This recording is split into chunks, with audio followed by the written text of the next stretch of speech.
Gênesis 30. Jacó já estava vivendo na casa e na companhia de Labão por mais de 14 anos. Todo esse tempo ele trabalhou arduamente sem ser remunerado. Na verdade, ele estava pagando pelo dote de casamento com as duas filhas de Labão. 14 anos, sendo 7 de serviço por uma das filhas e 7 por outra filha. Tinha apenas o que era necessário para comer. Havia nascido muitos filhos. A família agora estava grande. Todas elas eram crianças ainda, mas Jacó entendeu que não tinha absolutamente nada para sua família. Trabalhou todo este tempo e não juntou nada, pois durante todo esse tempo ele não teve salário algum. Ele disse para Labão que quer voltar para a casa de seu pai. E aí Labão faz uma proposta, já que agora Jacó não era mais obrigado a trabalhar, uma vez que o dote já havia sido pago. Ele fala para Jacó que fique como um empregado. Vamos combinar um salário, ele diz. Eu sei que Deus tem te abençoado e por isso eu também tenho sido abençoado. Jacó diz sim, pois quando eu cheguei aqui você tinha um pequeno rebanho e agora você tem um rebanho muito grande. E aí eles fazem um acerto de trabalho. Jacó diz que quer que fique para ele todas as crias entre as cabras que fossem salpicadas, malhadas ou listadas, e entre as ovelhas aquelas que fossem negras. Era um salário modesto, pois o rebanho predominantemente é branco, e nasce animais salpicados, malhados ou listados, mas em bem pouca minoria. Então Labão aceita prontamente esse combinado com Jacó. Porém, Labão mostra um lado terrível do seu caráter injusto. Naquele mesmo dia, ele separa todos os animais salpicados, malhados, listados entre as cabras e os negros entre as ovelhas. Sem que Jacó tivesse qualquer possibilidade, ele remove todos esses animais, coloca sob o cuidado de seus filhos e separam de Jacó com 3 dias de distância de caminhada. As chances de Jacó de ter um salário digno já era pequeno pela proposta que fora feita e agora foi reduzido praticamente a nada, sem ter animais reprodutores com essas características. Mas mesmo assim Jacó continua o trabalho, e Deus reveste o dano que Jacó sofreu, a injustiça que Labão lhe fez. E Deus abençoa de tal forma que o rebanho começa a produzir muito mais nessas características salpicados, malhados, listados e negros do que os brancos.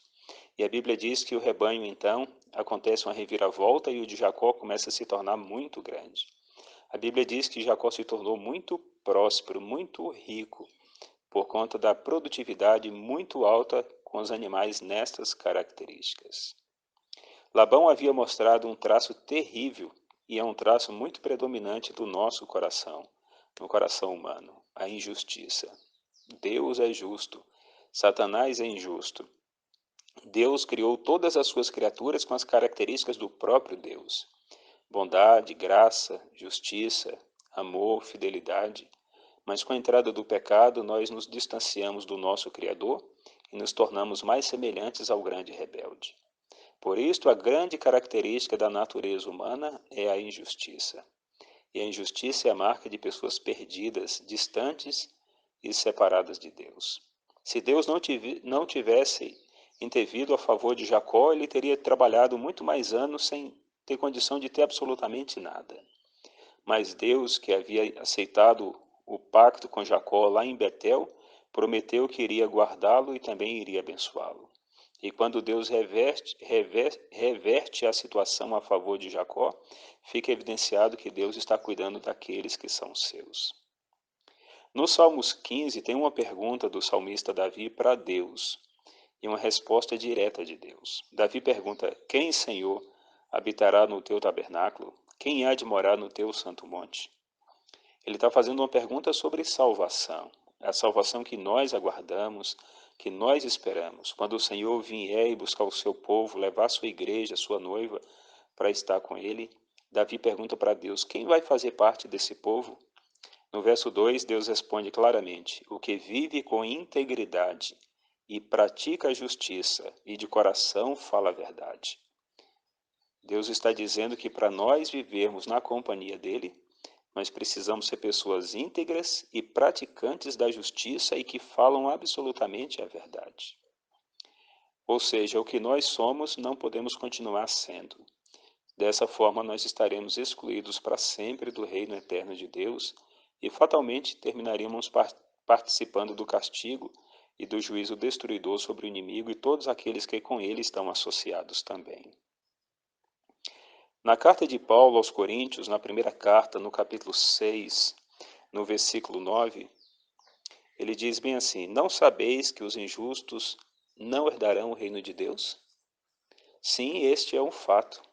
E esta é a nossa condição. Somos injustos, temos uma natureza caída e somos injustos. E a Bíblia diz claramente nas palavras do apóstolo Paulo: os injustos não herdarão o reino de Deus. A nossa possibilidade de herdarmos o reino de Deus é abandonarmos a prática da injustiça e passarmos a viver na justiça. Jesus é chamado nas Escrituras de Senhor Justiça Nossa. Então, se temos esperança de ser transformados de injustos em justos, tem que ser através de Jesus Cristo, o justo. Não existe nenhuma possibilidade do homem remover do seu coração e do seu caráter esse traço de personalidade tão terrível que é a injustiça. Para nós é impossível nos livrarmos disto. Mas aquilo que é impossível aos homens é totalmente possível a Deus. E através de nossa ligação com o Senhor, de nossa súplica, de nossas orações fervorosas, pedindo a Deus que nos liberte desse traço tão terrível do pecado que é a injustiça, Deus certamente fará. Deus é totalmente poderoso e Ele pode, inclusive, mudar e moldar um novo homem. Ele muda o velho homem, ele transforma para que um novo homem possa surgir a partir daí, identificado com ele mesmo, com o próprio Deus. Na carta de João, na primeira carta de João, no capítulo 2, diz bem assim no versículo 29, 28 e 29, Filhinhos, agora, pois, permaneceis nele. Naturalmente, esse ele que ele está se referindo é Jesus. Filhinhos, agora, pois, permanecei nele, para que, quando ele se manifestar, sua volta, tenhamos confiança e dele não nos afastemos envergonhados na sua vinda. Se sabeis que ele é justo, ele é Jesus. Se sabeis que ele é justo, reconheceis também que todo aquele que pratica a justiça é nascido dele. Então, para nós praticarmos a justiça, é necessário nós nascermos de novo. O apóstolo João está dizendo: todo aquele que pratica a justiça é nascido em Jesus. O novo nascimento é condição essencial para entrarmos no reino de Deus. O Senhor estava conversando uma noite com Nicodemos e falou para ele que aquele que não nascer de novo não pode entrar no reino de Deus. E nós só podemos nos tornar justos se nós nascermos de novo. Ou seja, nós só teremos acesso ao reino de Deus se formos transformados em justos. E para ser transformado em justo, precisa morrer o velho homem ou a velha mulher e nascer novamente. Nascer do Espírito Santo. Nascer através de um processo de verdadeiramente comunhão, entrega, submissão a Deus. Isto é chamado de conversão. Quando nós nos convertemos, é uma ação do Espírito Santo de Deus. Temos que deixar tudo para trás que dizia respeito à velha natureza humana, o velho homem, com a sua maldade, com a sua impiedade, com a sua corrupção e com a sua injustiça. Paulo fala que todos aqueles que passaram por esse processo de conversão, estas pessoas que nasceram de novo, que agora estão andando com Deus, devem viver nesse mundo, nesse presente século, de uma forma que seja diferente das pessoas do mundo. Ele diz bem assim no capítulo 2, verso 11 e 12.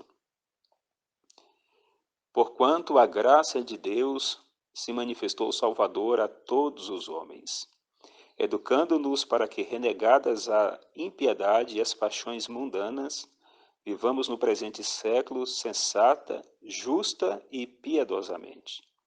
E o verso 13 ele complementa, aguardando a bendita esperança e a manifestação da glória do nosso grande Deus e Salvador, Cristo Jesus. Este é um processo de graça, ou da graça, a graça de Deus. A graça de Deus é que se manifestou salvadora para poder mudar o coração humano. Se não for a graça de Deus, ninguém é transformado. Ninguém é capaz de abandonar a injustiça por si mesmo. Mas todos aqueles que se submetem a Deus, que se entregam a Deus, a graça de Deus faz essa obra transformadora. Ela transforma, ela educa e ela nos prepara para o encontro com o Senhor Jesus. Mas o texto diz que nós que estamos vivendo neste mundo, ele usa a expressão neste século, e a gente pode entender essa expressão neste século, no século que nós vivemos, o século 21. Tão ímpio, tão corrupto e tão injusto, mas ele diz que a gente deve viver aqui neste mundo sensata, justa e piedosamente. Ou seja, uma vida equilibrada, uma vida de prática de justiça e de piedade. Piedade é devoção ao Senhor. É uma vida de uma prática religiosa sincera, profunda, de uma completa ligação e de entrega ao Senhor. Tudo isto é possível pela graça de Deus. A graça de Deus não é apenas uma mão que abre uma porta do reino eterno e fala: entra da forma como vocês estão. Absolutamente não é esta a graça. A graça de Deus é o seu generoso amor, que dá a cada uma das pessoas que vivem neste planeta uma oportunidade de se reconciliar com Deus. Mas para fazer a reconciliação com Deus, precisa renunciar ao pecado. Precisa mesmo admitir a sua condição, abandoná-lo, confessá-lo e suplicar de Deus o poder para que possa ser transformado. E aí o sacrifício de Jesus garante todas estas bênçãos: a bênção da libertação, a bênção da transformação e a bênção da santificação. Labão carecia de tudo isto na sua vida. A Bíblia não termina o registro contando até o final da vida de Labão. Mas a nossa vida é uma outra história. Nós temos as características daquele homem mau, mas não precisamos permanecer nessa condição.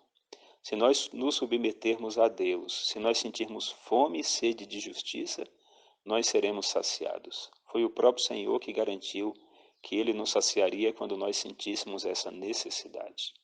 Não podemos continuar sendo exatamente como éramos, pessoas que permaneciam praticando a injustiça. A justiça de Deus ou a justiça de Cristo é algo praticável, não é apenas algo simbólico, mas algo que se torna real na vida e no coração do crente. E quando Paulo escreve a Tito, ele diz que todos estes que estão vivendo essa esperança podem aguardar com alegria o dia da volta do Senhor. João disse que quem não pratica a justiça vai se afastar envergonhado do Senhor no dia da sua volta. Mas aqueles que praticam a justiça, estes têm tanta identificação com o Senhor que se alegrarão quando verem o Rei voltando em majestade nos céus. Que Deus nos ajude a sentirmos essa fome e essa sede da justiça eterna e clamarmos ao Senhor que nos transforme, para que não sejamos como um Labão da vida, mas como aqueles que nascem verdadeiramente como novas criaturas no reino de Deus.